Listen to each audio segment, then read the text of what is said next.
How to add Adobe Fonts to Adobe Acrobat.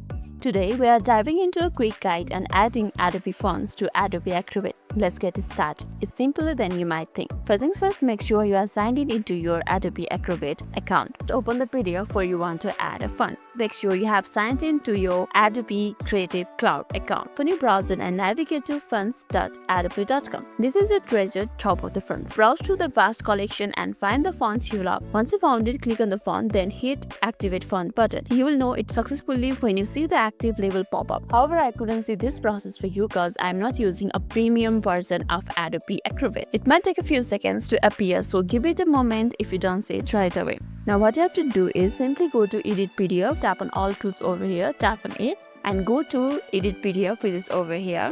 And now I'm using a free version of Adobe Acrobat that make me ineligible to add a fonts over here. However, I'll be explaining all the process for you guys. After tapping on Edit PDF tool, simply tap on text element you would like to change. Now, the moment of truth, with your text selected, head over to the properties bar. In the font drop-down menu, look for newly activated font. Select the font and there you have it. Now, your PDF text should be showing your chosen Adobe font. Repeat these steps if there's some more text to jazz up. And that's it. You have integrated Adobe Fonts into Adobe Acrobat like a pro. That's all for today's video, and if this video made your day a little bit easier, don't forget to like and subscribe for more amazing tips. Thanks for watching and see you in the next video.